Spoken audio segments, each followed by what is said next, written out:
¿Qué tal? ¿Cómo estás? Hace poco estuve meditando mucho en este tema de la eutanasia y de la llamada muerte digna, porque yo mismo me he visto envuelto en un episodio así de manera directa, que fue todo el proceso de agonía de mi padre, ¿no? Y comprendí qué difícil que es emocionalmente tomar la decisión adecuada, pero qué importante que es efectivamente que nosotros tengamos los criterios claros al momento de pensar en cómo manejar la situación de un enfermo terminal. Las enseñanzas de la Iglesia son claras, pero las dificultades vienen cuando hay que tomar decisiones médicas, sobre todo cuando los médicos nos hablan con la jerga médica, ¿no? La Iglesia enseña que la vida hay que respetarla desde su comienzo hasta su término natural. Pero con la actual medicina y con enfermedades que se prolongan, con muchas consecuencias colaterales, que son irreversibles, como el cáncer, por ejemplo, pero no es el único, ¿no?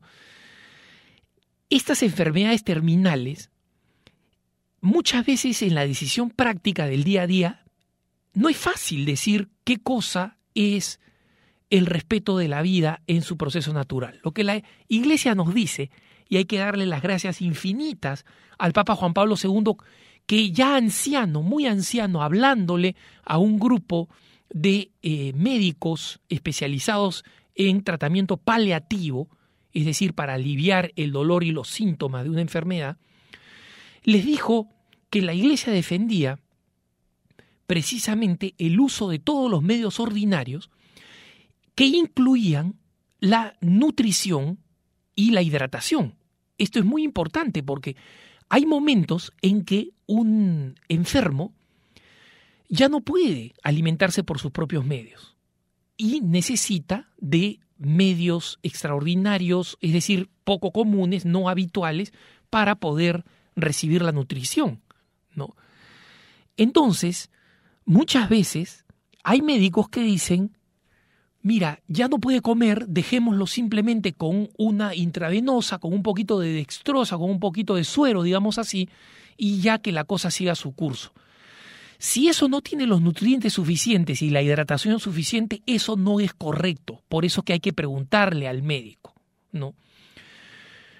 Existen otras cosas, por ejemplo, que me sucedieron a mí. Las personas ya cuando llegan a un estado en que pierden la conciencia como efecto de su enfermedad terminal y pierden también, obviamente, la capacidad de movilidad, no pueden evacuar.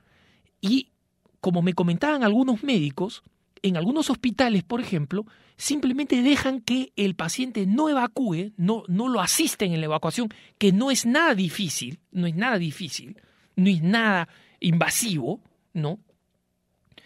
Simplemente para que haga una septicemia, obviamente ya la persona dormida, ¿no? Narcotizada, para que se muera. Esa no es una manera digna de terminar la vida, ¿no? Ese no es permitir un proceso natural. Y muchas veces nosotros tenemos que preguntar si es así. A mi padre yo constantemente le preguntaba si le dolía, porque además había sufrido una operación al abdomen más o menos grande, invasiva, ¿no? Y cuando le pregunté si le dolía, él me decía, no me duele, pero me incomoda, ¿no? Y eso forma parte del sufrimiento cristiano, esa incomodidad, eso que mi padre llamaba incomodidad, forma parte del sufrimiento cristiano. Efectivamente se sufre, incomoda, ¿no? Es incómodo para él. Pero esos sufrimientos son ciertamente parte de lo que el Señor ha dispuesto para esa persona. Y ustedes dirán, oye, pero no seas desalmado, ¿cómo puedes querer que tu padre sufra? Por supuesto que yo no quiero que mi padre sufra. Y por eso es que la medicina paliativa tiene que centrarse en aliviar el dolor al máximo. Pero existen incomodidades que van más allá del dolor. Por ejemplo, en el hospicio donde estaba mi padre, un hospicio muy bueno, con médicos cristianos, con médicos católicos de primera, entregados, sacrificados, generosos, muy atentos, ¿no? Habían otras personas mayores, había una ancianita, por ejemplo, que ya tenía un cierto grado de demencia senil y daba de gritos cada tanto, ¿no? Mi padre en un momento se incomodaba y yo le decía, Sí, papito, pero tienes que ofrecer pues, esto, ¿no? Y a partir de ahí, cuando él me dijo, sí, yo tengo que ofrecer, cada vez que aparecía este grito, él solamente sonreía y me hacía un gesto con la cabeza como diciendo, ahí está de nuevo. Pero yo sabía que ya lo estaba tomando con el espíritu que los católicos deseamos que lo tome, con un espíritu de fe, con un espíritu cristiano, con un espíritu de reconciliación, ¿no? Justamente es en esa medida como nosotros tenemos que comprender que no se trata de aliviar nuestro sufrimiento. Por supuesto que yo sufro viendo a mi padre en ese estado.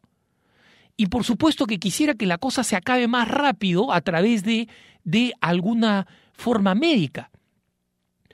Y ciertamente se trata de aliviar el dolor, pero no se puede prescindir de los medios ordinarios. Una persona que tiene que ser nutrida, que tiene que ser hidratada y que tiene que ser evacuada porque son las cosas, las funciones naturales que haría un ser humano, cualquier ser humano en circunstancias normales.